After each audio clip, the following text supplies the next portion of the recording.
Hello again to all my friends. I'm glad you came to play. The fun and learning never ends. Here's what I did today.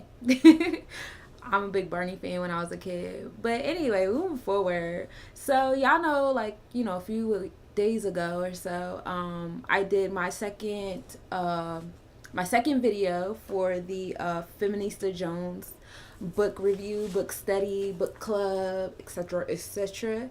Reclaiming our space, how black feminists are changing the world from the tweets to the streets. Feminista Jones. I finished the book, so this is my third and last video on this book. This was overall a beautiful and inspiring read. I would say overall, this book has opened my eyes to all the things that black women have achieved and are achieving and will continue to achieve. It was a lot of black women that I didn't know their names. And, now I know, and now I know well enough to go down that rabbit hole and keep looking up, our beautiful black goddesses and the things that they're doing and the magic that they're creating.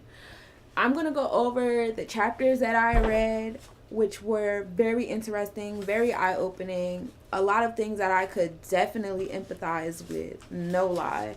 The first chapter was chapter 7, and the name of this chapter is called 21st Century Negro Bedwenches. And basically this chapter was like an overview of the idea of the black patriarchy and their backlash against black feminism, and how black men think that black women that are feminists are against the black family unit that black movements strive to achieve. They also feel that black women are helping white supremacy and incarcerating black men and keeping black men from the homes and so on and so forth. The term bedwench, for those who are not familiar with the term bedwench comes from slavery times, when black women were forced to sleep with their white owners. Back then, black women were not in charge of their bodies. They were owned, they were property. And so white men, as well as white women, they felt as if they could do whatever they want to a black woman's body because it belonged to the white people and not to the black woman herself. And so during those times, black women were forced to sleep in the bed with black men, with white men. They were also forced to sleep with black men in front of, an audience or for breeding purposes. But, that's not this chapter. Anyway, so, they were forced to sleep. And then there's this idea that sometime during this, black women started making the choice to sleep with white men just to have the perks of sleeping with a white man. And I can't imagine there being any perks to sleeping with a white man in a society where you're hated, you're property, and you're slavery. I think that has been misconstrued terribly. What I could imagine thinking as a black woman in slavery, which I cannot fathom to the extent of what it was.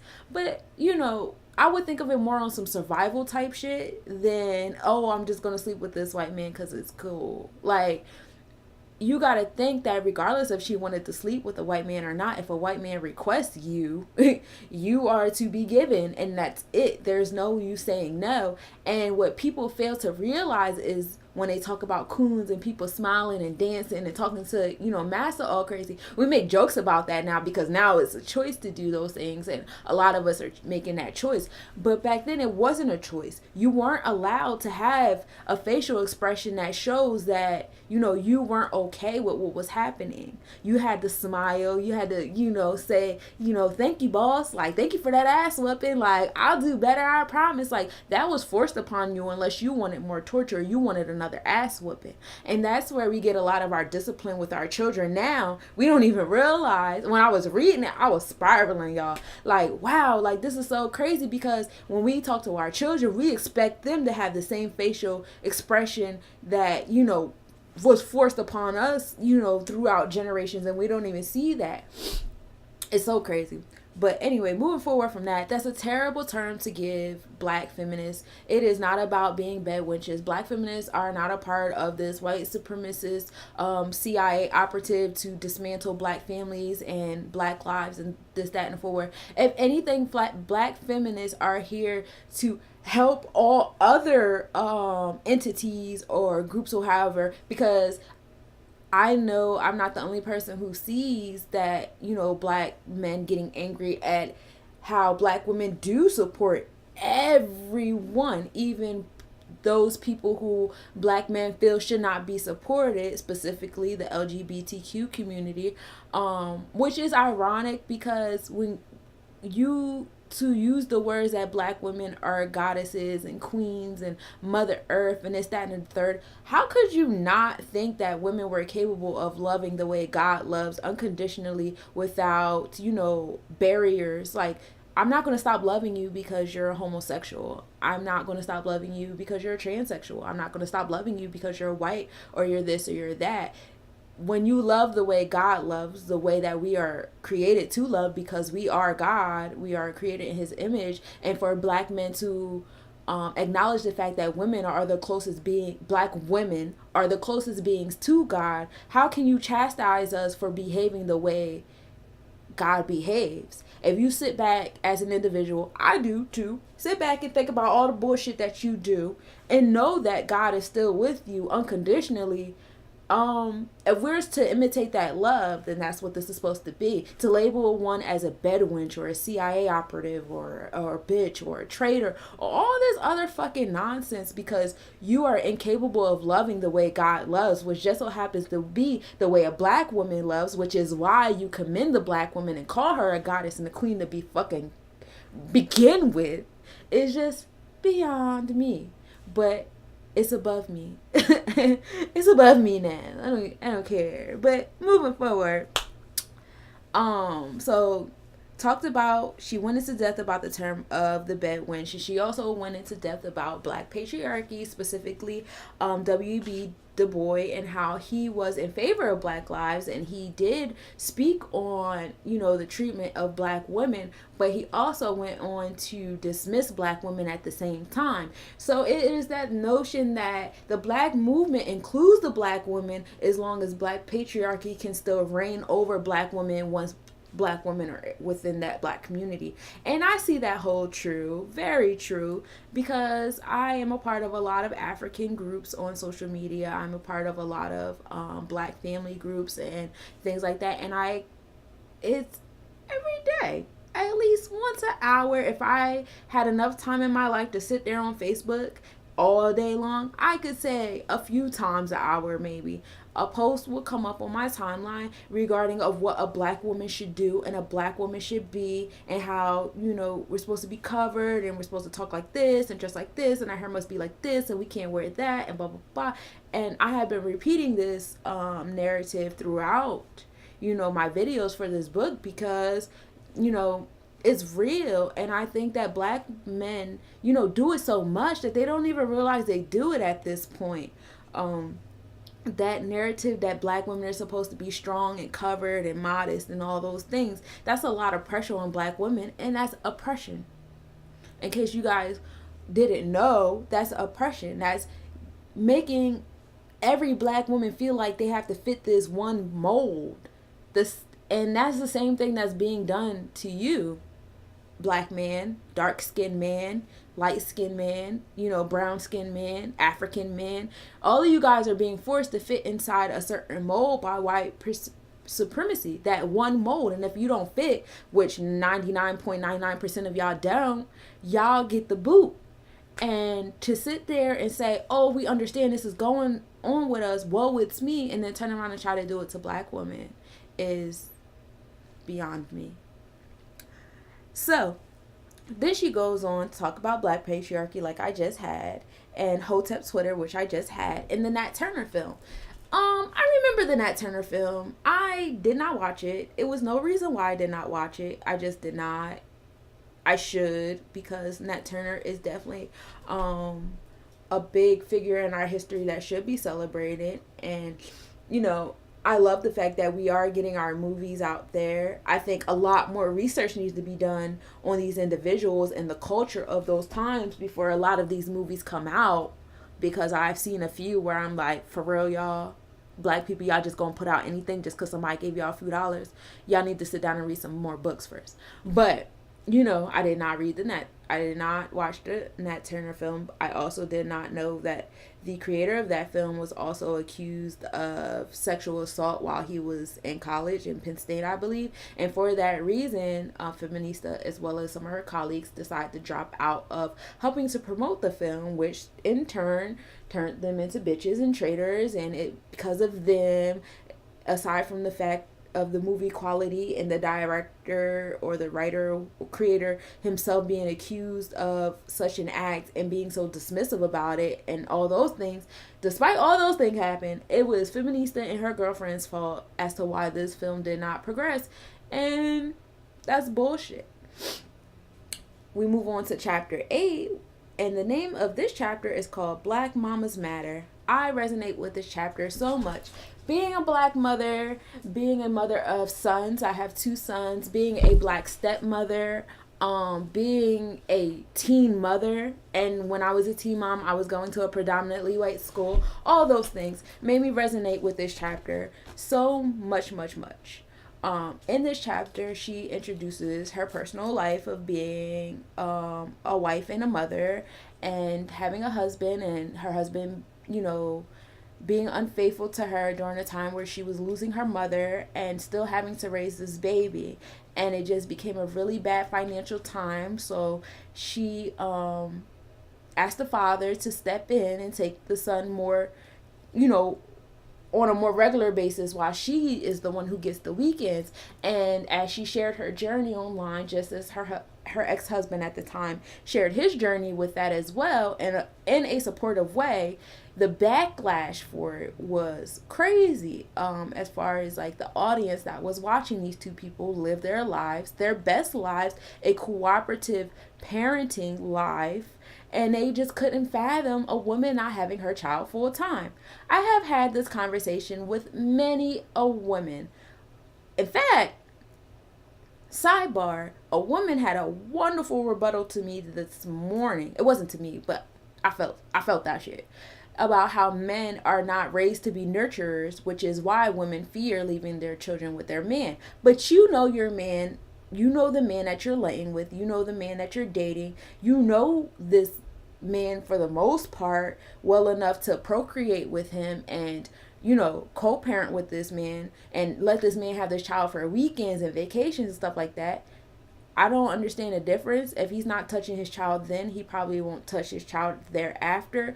But I do get that fear, and it's so unfortunate that fear exists, because we do allow our sons to grow up ignoring their emotions and ignoring how to healthily deal with their emotions and their patience and how to nurture. We do take that nurturing gift that men can have away from them, and it doesn't end well at all, which is why we have so many issues with black patriarchy in the black movement now. Not putting the blame on women.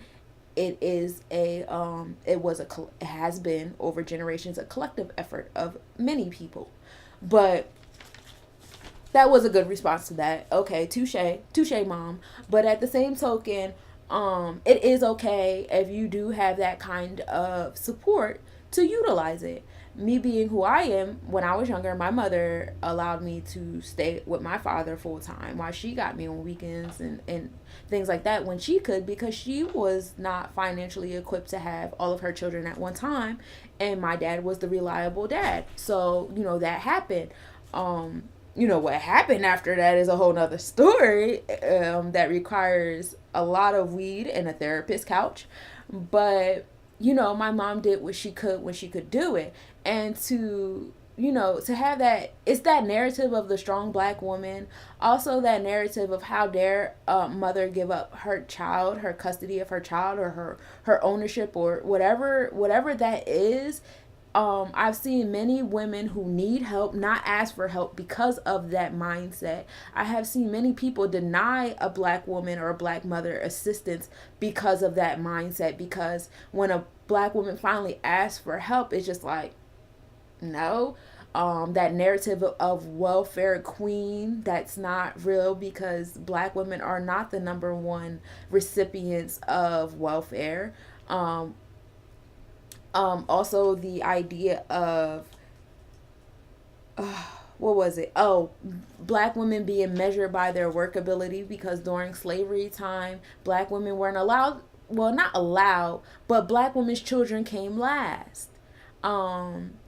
I'm not sure exactly. I'm not sure if I was misinterpreting the way Miss Jones was describing this part in this chapter, but my perspective is the fact that black women during those slavery times always had to put their own children last, because they were raising grown-ass white people. They were letting these white people do whatever they wanted to their bodies, and then they had to breastfeed their children, take care of their children, while the white women went on to fight the war for all women and all equality, while the mammy sat at home and breastfed her children.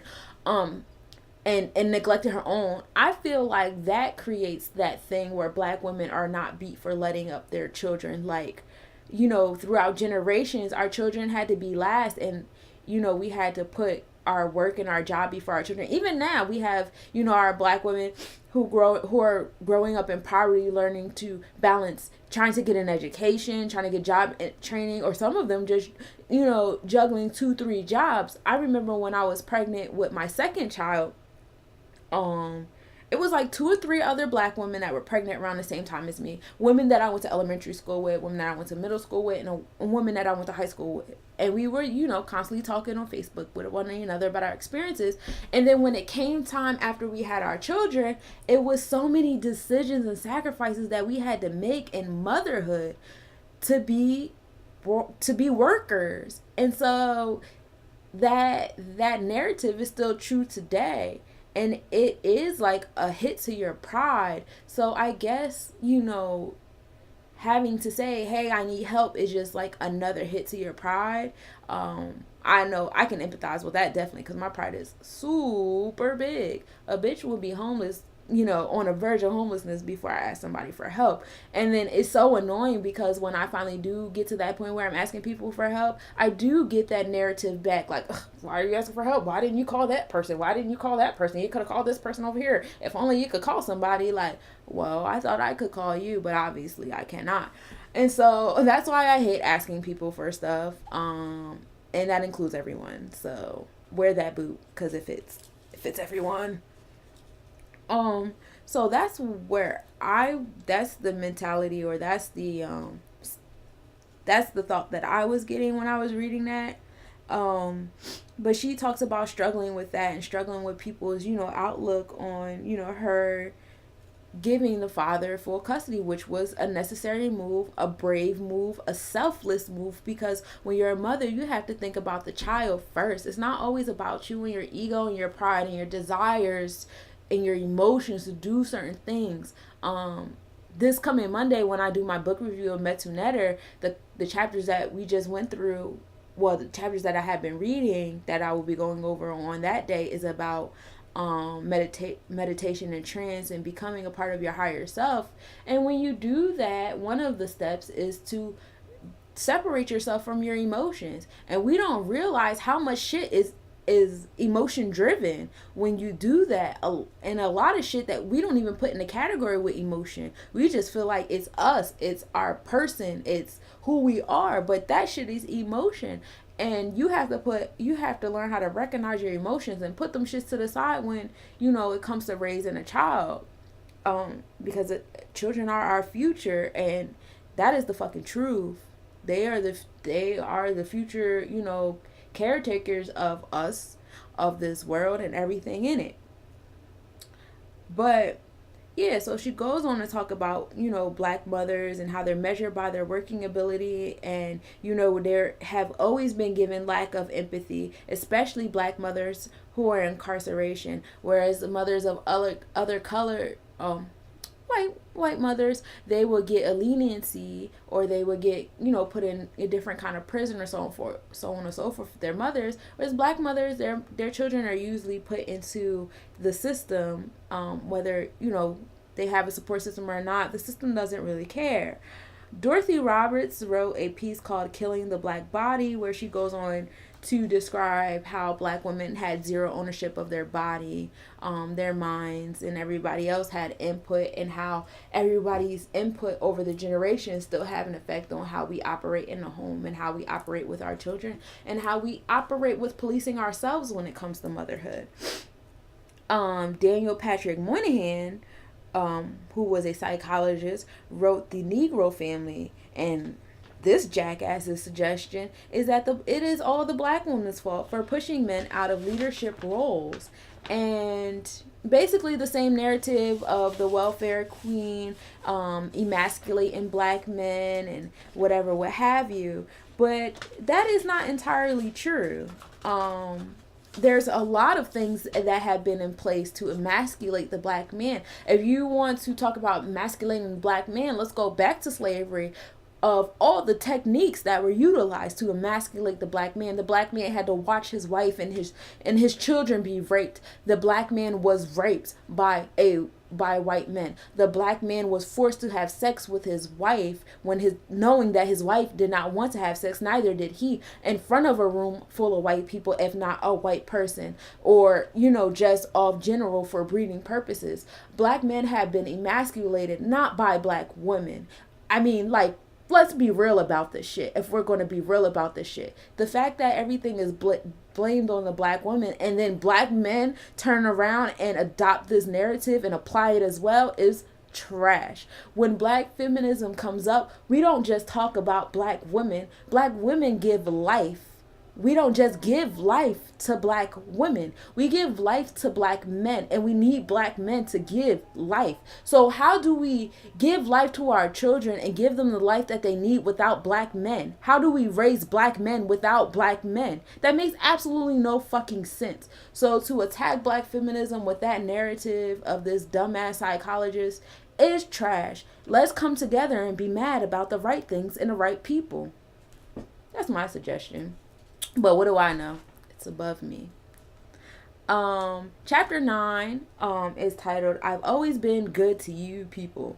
And this chapter starts off with the color purple scene where Miss Sophia and Miss Millie, and how Miss Millie is talking to Miss Sophia's children, and she's like, "You guys should come work with me." And Miss Sophia's like, "Who the fuck you talking about to? Hell no." And then that's when all these people come in a circle and they attack her. She ends up getting incarcerated, and when she's free, she ends up working for Miss Millie anyway. And so she spends all these years working for her, and she hasn't seen her children in years. When she goes to see her children again, they're adults.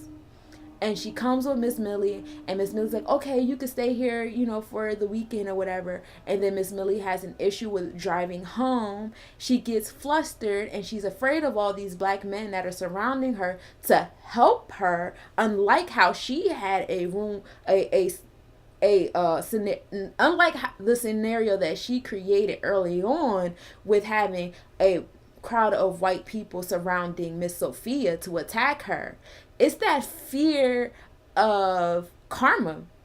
It's that fear of being treated the way you treat others, isn't it? So that fear came up in her. That white guilt turned into that white fear. And because she had that around a room full of respectable black men that just wanted to help her get home, she told Miss Sophia, "You cannot stay with your children. Once again, you have to come serve me, and I dare you say no this time." And so she went with her. This is a good iteration of how white women always need black women to do for them.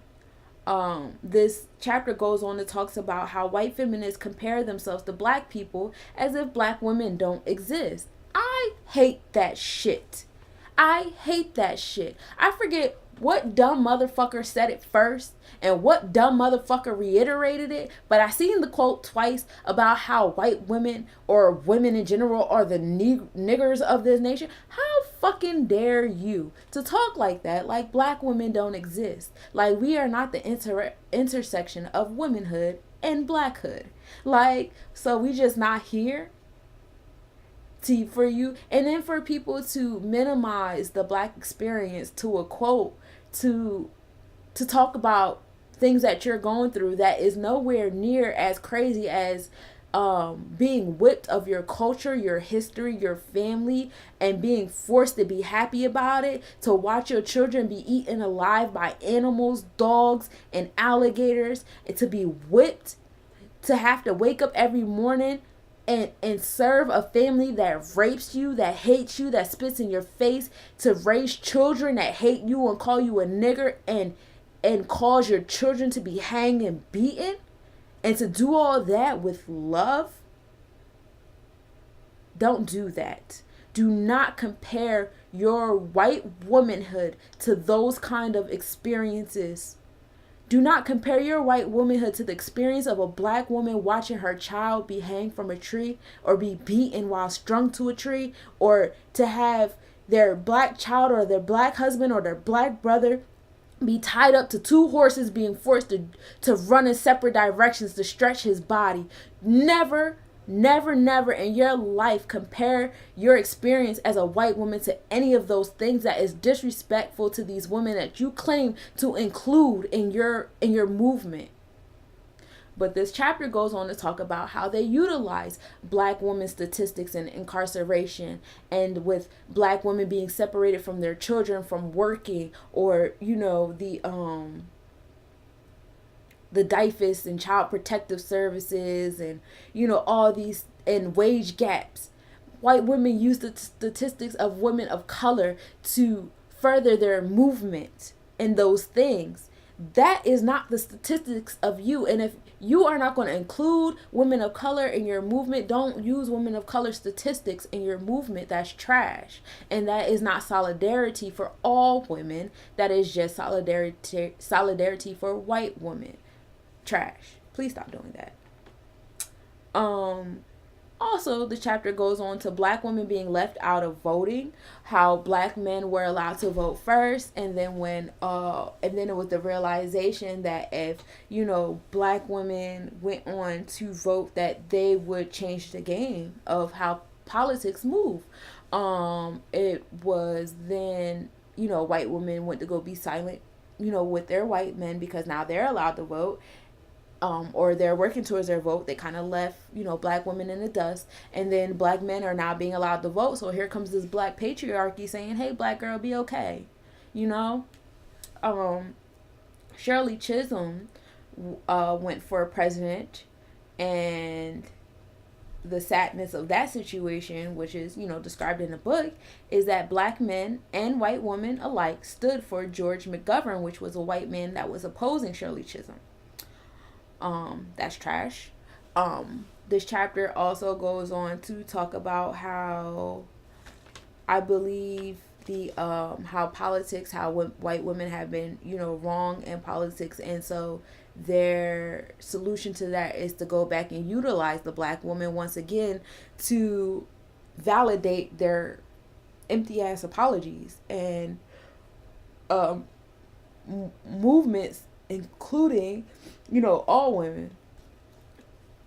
One thing that she mentioned in this chapter that I did not know existed was once Donald Trump was elected into office, you know, there was this, you know, white woman guilt. We should have listened. We should have did the right thing. We're sorry, because black women and black men alike, as well as other, you know, nationalities of color, did vote for the women that were running for office, and somehow Trump won. And so that is once again another situation where white women go next to their white men and they sit in silence, while people of color are like, what the fuck? Like, I thought this was solidarity for everyone, but I guess only for when you see something that only benefits you. But, you know, lo and behold, you shot yourself in the foot on that one, because he doesn't give a fuck about you guys either.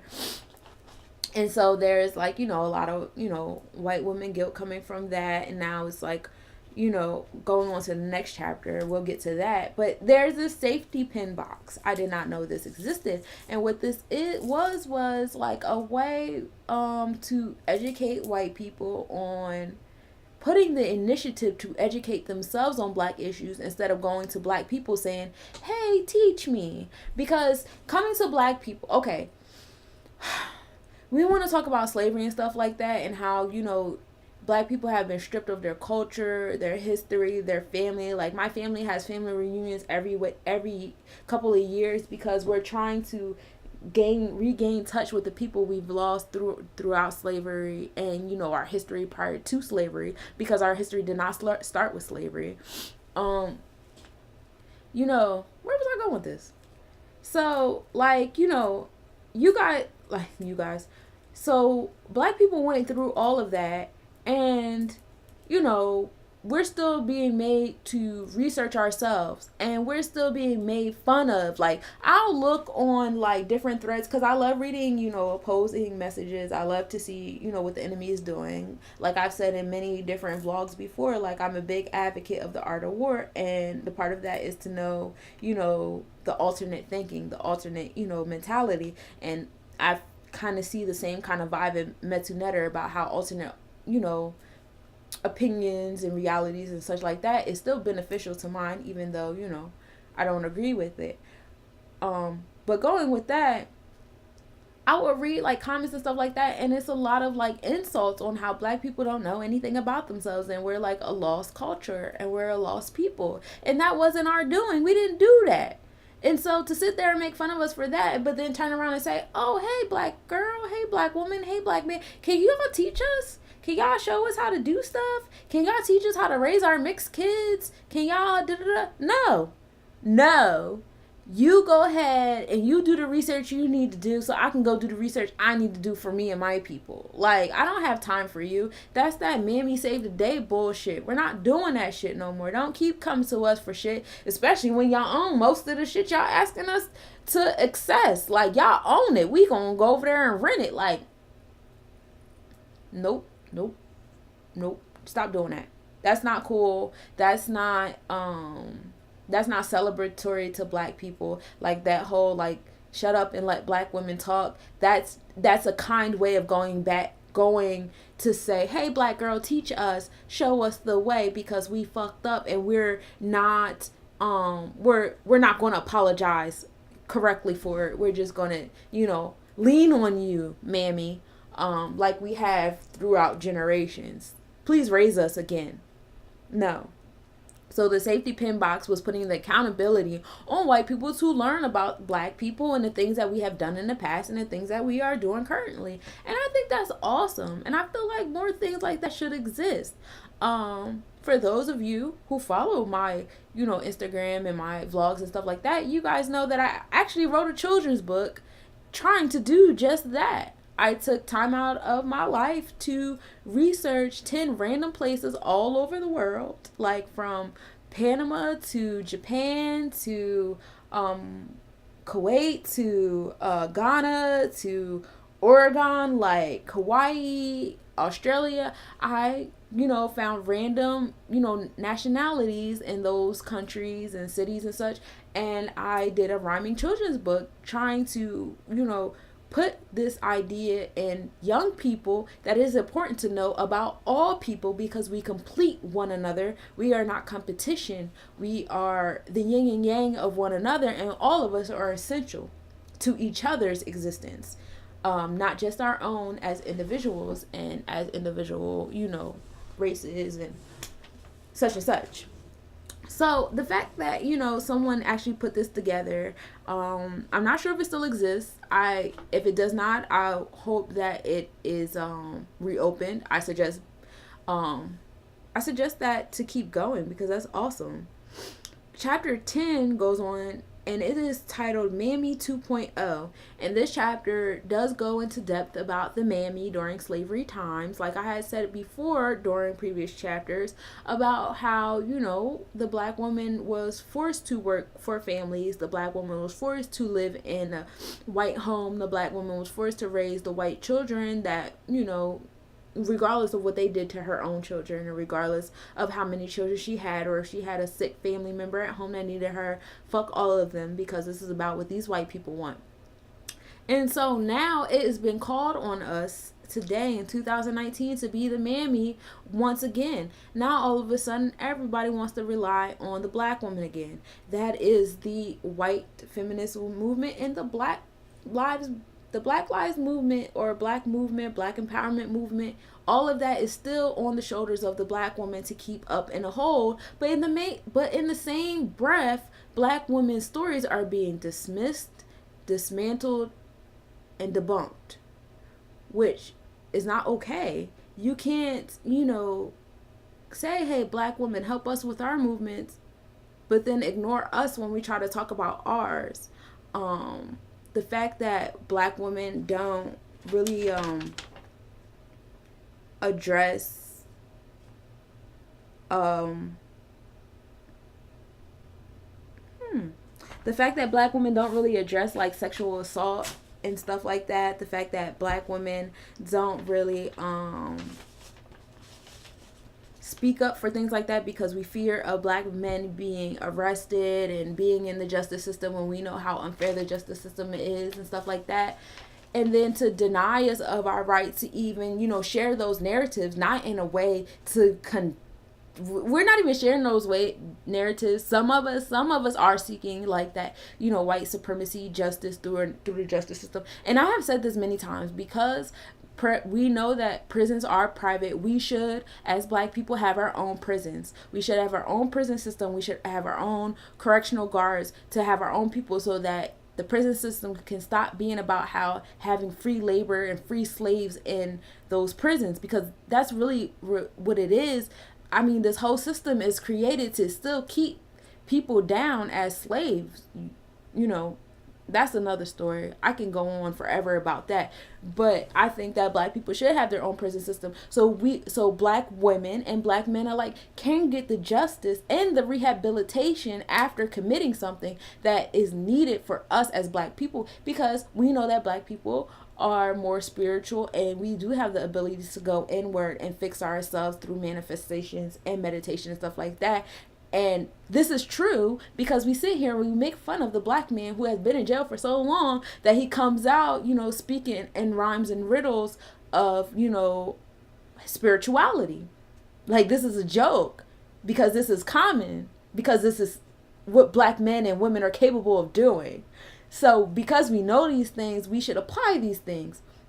But because we don't apply these things, because we don't put our resources to do that, we fear of, the white prison system and stuff. And so we don't tell on our black men, and we do silently endure those shits that go on between black homes and, things like that. And then when we finally do come out and talk about our narrative, especially like, this whole R. Kelly situation, the black women that have tried to come out in the hashtag Me Too movement, which has been, now whitewashed. I still want to say I think whitewashed is an appropriate term. It has been whitewashed because black women's narratives are not being taken seriously. Chance the Rapper even had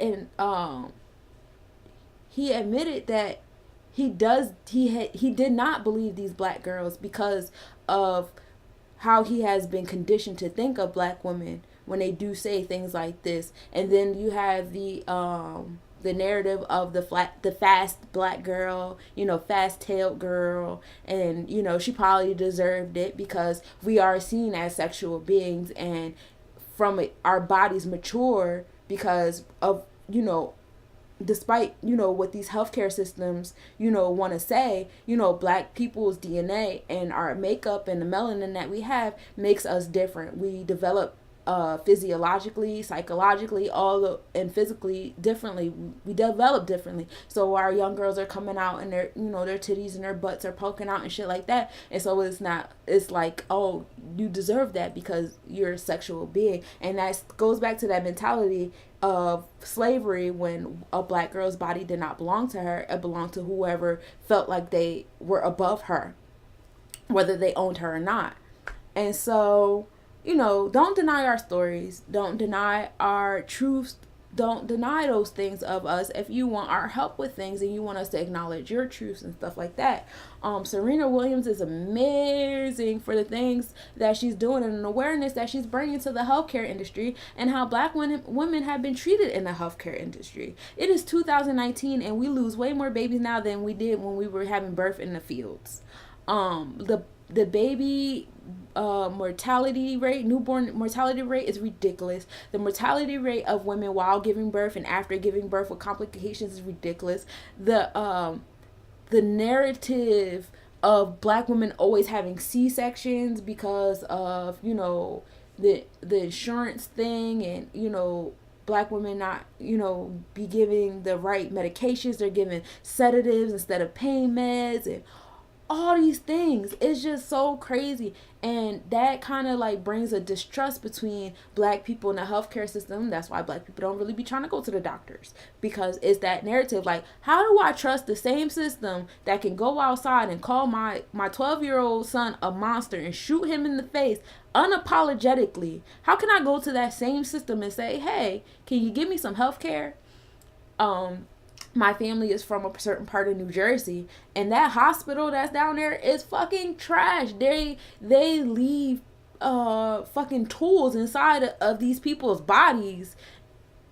It's trash. The things that black people in poverty and urban neighborhoods go through to have a child, and then the thought or the narrative that it is deserved because they're poor, or they shouldn't be poor, or they should wait till they're financially able to have a child to have a child. That's trash. Everyone deserves equal rights and access to things. We are the only animal on this planet that does this to each other, and y'all don't see nothing wrong with it. That's crazy and that's trash. You should never put somebody down because of their financial system, especially a black person, because you see all the shit that's in place for them not to do stuff. In order for a black person to do stuff, they have to be 10 times better than their white counterpart to do that. That work ethic does not flow in all of us. And it shouldn't have to. For all of us to have the basic necessities and for all of us to be able to procreate, because that is naturally what we're capable of doing. We are not naturally capable of working 80 plus hours a week to get by. We are naturally capable of having sex and procreating. And to deny us the health and the access to educational things and stuff like that is trash. I am so grateful when I had my first son, I breastfed him as well, but I was a teen mom and I went back to high school, and so my son was given formula in addition to me breastfeeding him, and he did have a lot of indigestion issues. He would poop and fart and be constipated all the fucking time because of the formula, because what else would it be? I had my second son. I did not vaccinate my second son. I had a specific birth plan that I did not know I was allowed to have when I had my first son. Because the way the nurses and the doctors talked at me, it was like I didn't have a choice of nothing that was going on with my body. I felt like I was being judged every time I went to the doctor's office. I felt like I was being judged and ignored during labor. And everybody, like, I just felt so ignored and so like, just unimportant in the whole situation. Like, it was just crazy. So when I had my second child, I was acknowledged, I was equipped, and I was not taking nobody's shit. I was not. And I did what the fuck I wanted to do and what I needed to do, and I feel strong and confident in what I did, and it made me feel good. It also made me feel bad that I couldn't do it for my first child. My first child is still amazing. You know what I mean? So, like, I was able to do those things. But what about all the mothers that still don't? What about all the mothers that had 3 kids the same way I had my first one? What about all the mothers that didn't have access to black women do breastfeed on Facebook? Because I didn't have that when I had my first child. I had a bunch of people telling me how I shouldn't breastfeed my child because they had that mentality that mammy has to go to work, mammy has to go to school, mammy shouldn't put her child first. Mammy needs to put everything and everybody else first. No, my child be breastfed. I want my child to have this kind of connection with me. I want my child to know that he can come to me for nourishment and nurturing. I want my child to have that security with me. If that means that he's going to be clingy, if that means that for a long time he's not going to fuck with other people, then fine. That's what keeps our children safe when they're not in strangers' faces all day anyway. My 5-year-old, I breastfed him. I did not give him any formula. And guess what? He didn't have the same digestion problems that my oldest child had. In fact, his digestion system was super fucking lit. I didn't have issues with blowouts in his diaper and him being constipated or cranky all the time because he's gassy. I didn't have none of that. I would finish breastfeeding my child. My child would immediately burp and go right to sleep and poop accordingly. Like, it was beautiful. I was just like, what the fuck? And I tried to join a whole bunch of Facebook groups on crunchy moms and moms that breastfeed and moms against vaccinations and all that stuff, but they were multicultural, and multicultural means that out of 20 statuses on the timeline, you're only going to see like 2 black ones.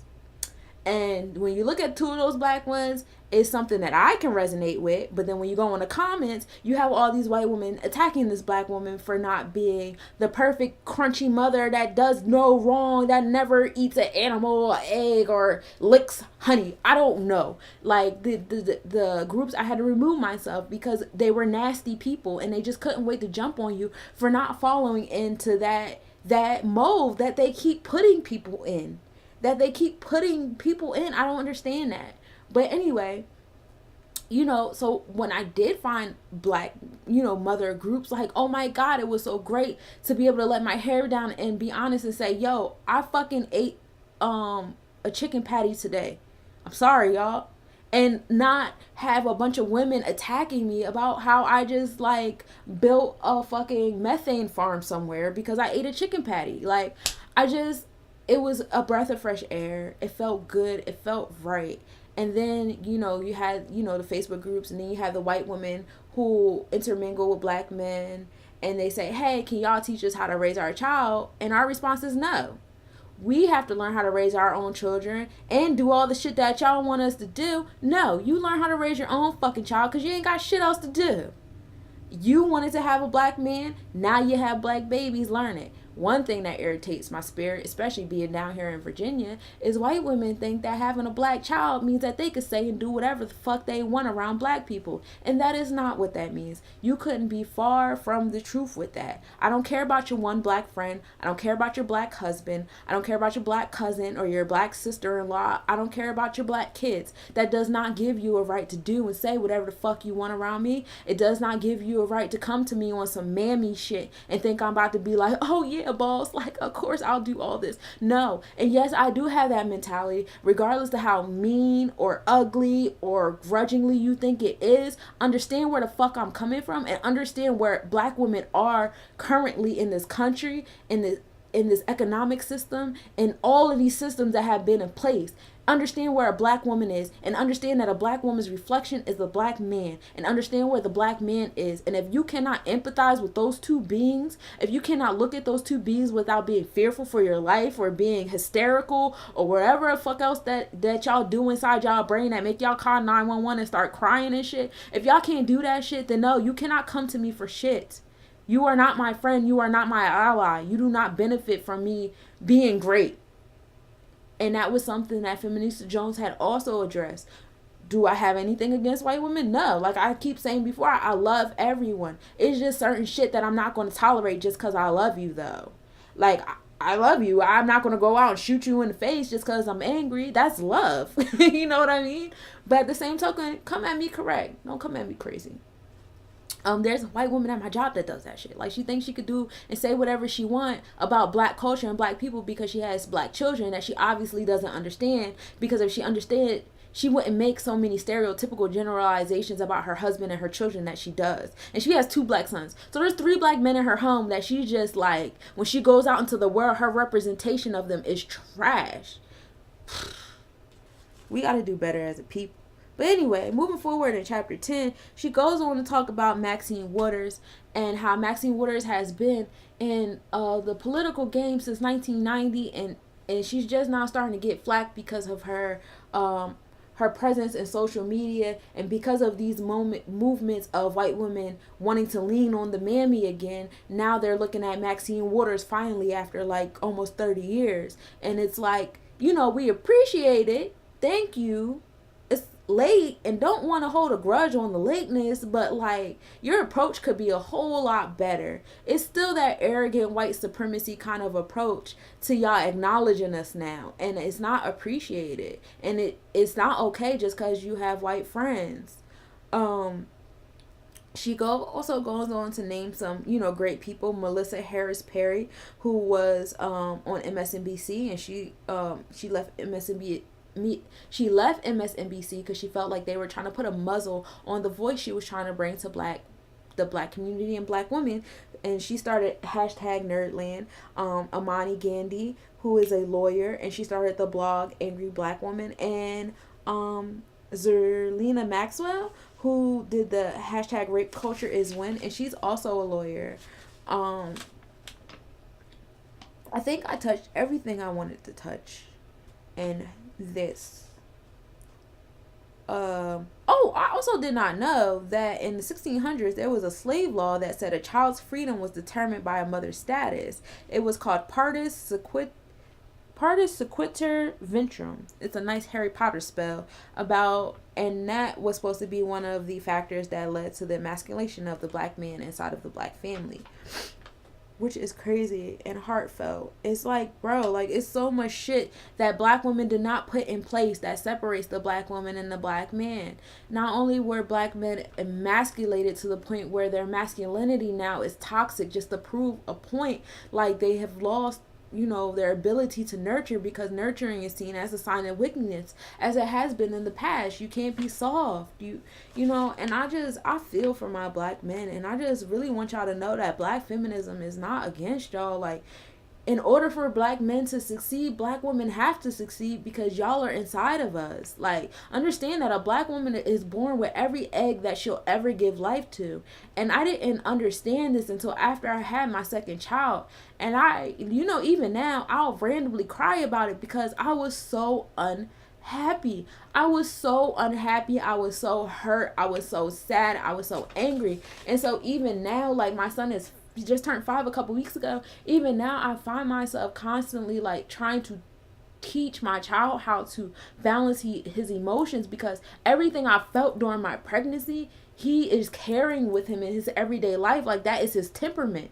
And it's just like, fuck, like, you don't think about those things. You don't think about those things. And we need to start thinking about that when we look at our black women. You need to treat your black woman the right way from birth all the way to death, because she holds those eggs in her body. Whether she gives life to all of them or decides to donate some of them or be a surrogate mother, it doesn't matter. The black woman's temperament, all women's temperament, because we're all born this way, their temperament is determined from their birth to their death of the generations inside of her. Like, you can't play with that. That is serious. That is serious fucking shit.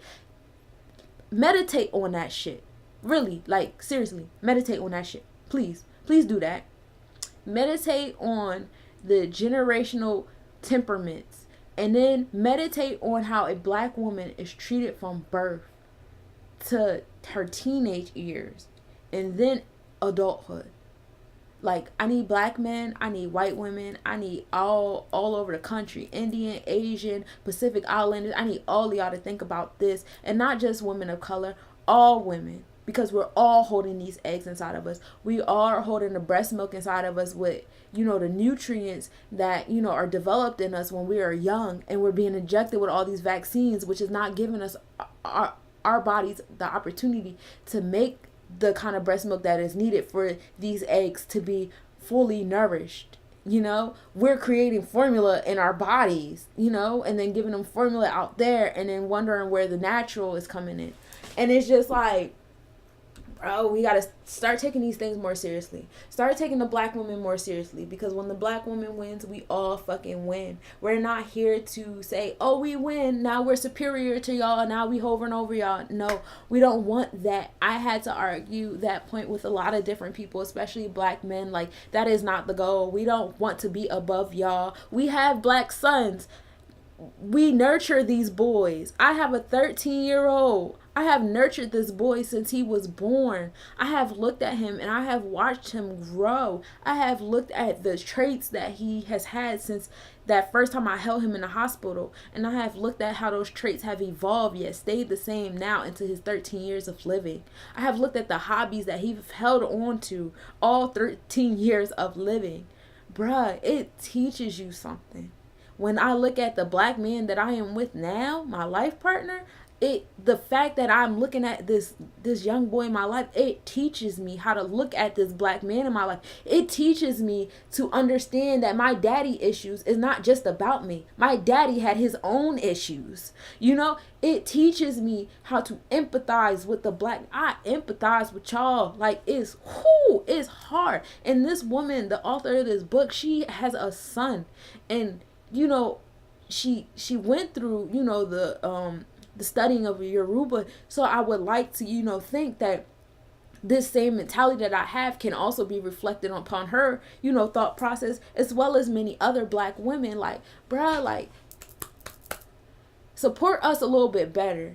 I had talked to my cousin about, how, black women that are being incarcerated, that narrative is often ignored. Also, in my review with this book a week or so ago, when we talked about how, we always talk about black men that have been shot down and, beat up and stuff like that. And we can, name the names off the back, but we can't do the same thing for black women. And that needs to stop. And then the last chapter, she goes on and talks about the Kumbaya, I think it's called. Yeah, the Kumbaya collective. And that was a collective that was created in the 60s and 70s. And that's where Shirley Chisholm, I believe that's her name, when she ran for president, that was the group that backed her up.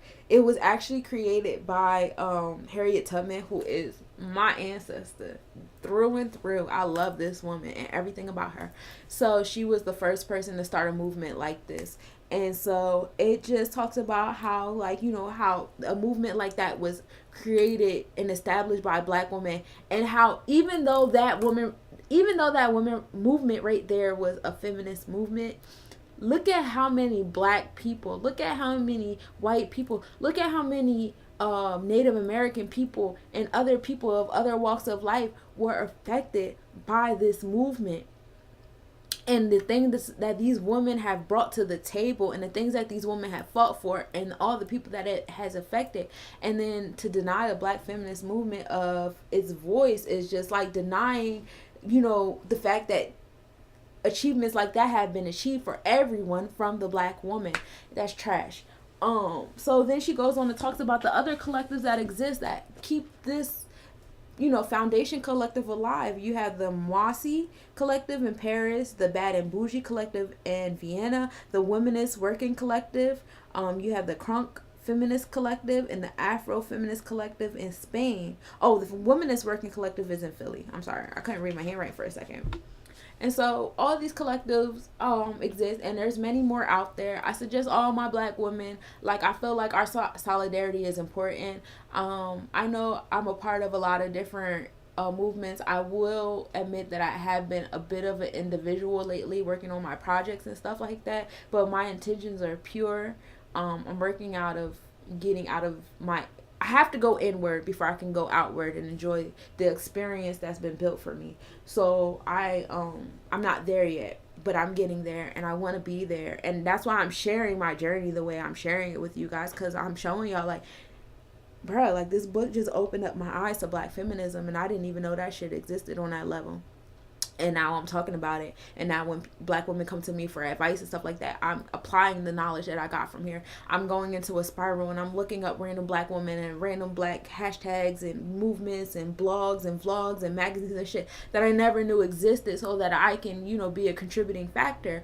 When I'm reading Metu Netter, I'm learning about spiritualism. I'm learning about removing my emotions and learning how to think better and more and comprehend things better and communicate better and be one with everyone better, including my enemy. And it's just I'm sharing that with y'all because I want y'all to see that this journey is messy. It's a constant battle. It's not perfection. One of the things that was talked about in the book is how even black motherhood, when that was when that image was put out on social media, it was still put out in a perfectionist kind of way, like with Beyonce and Serena and, you know, other famous mothers alike. They only show the pretty parts and here are my glamour shots and, you know, look how great my life is and whatever. And even the book that I read before this, Girl Stop Apologizing by Rachel Hollis, she even touches this, and how they don't really talk about, you know, the hardships that have occurred while they were trying to, you know, balance motherhood and a work-life balance. And then the reality of it is a balance doesn't exist. Some weeks you're going to be more working, some weeks you're going to be more motherhood. And that's why I appreciate Beyonce for coming out with the documentaries that she has been, because she has shown that vulnerable side after showing all those glam shots and making it look pretty and shit. Now she's coming out and she's saying, hey y'all, it wasn't pretty. I had to sacrifice a lot of things I didn't want to sacrifice. I had to put mommy on a hold to do something that was bigger than all of us, but it was for all of us.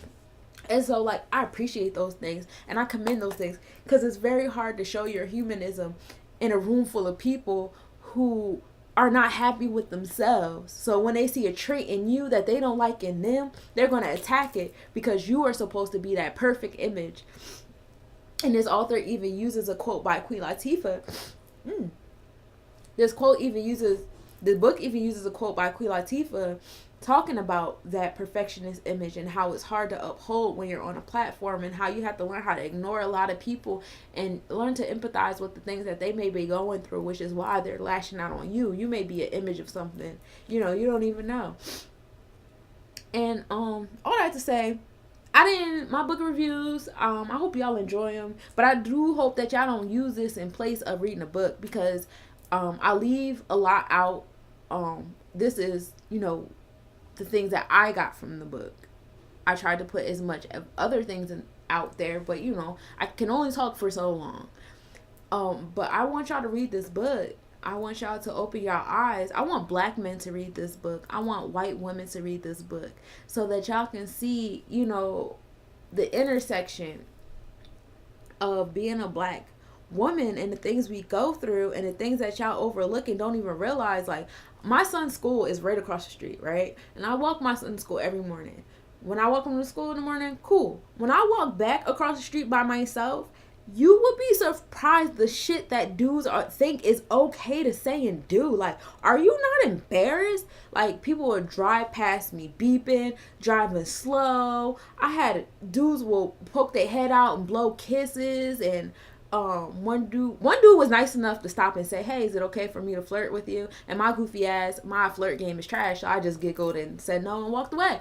And, you know, I don't want to flirt with anybody anyway. Like, I have, you know, somebody I have been flirted with since I was like 12.